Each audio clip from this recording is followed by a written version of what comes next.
Welcome to the Slop Farm. Enjoy the video. You start by confirming power and connectivity. First, check the pen battery or replace the ISL. A weak battery causes lag.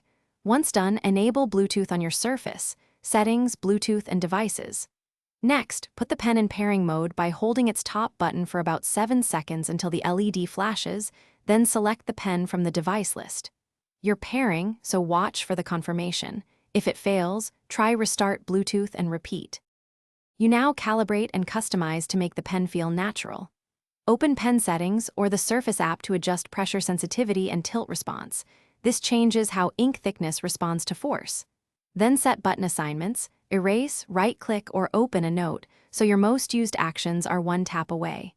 Once configured, test in OneNote or Sketchable. Right, tilt for shading, press harder for darker strokes. If strokes feel off, redo calibration and retest until it matches your hand. Finish by integrating the pen into your workflow. You should enable palm rejection and choose apps, OneNote for notes, Whiteboard for brainstorming.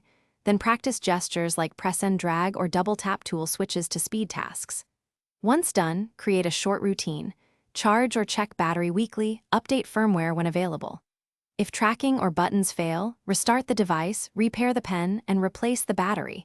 This simple sequence fixes most issues. If problems persist, run Windows Update and check for Surface driver updates. Thanks for watching. Consider subscribing if we helped you today.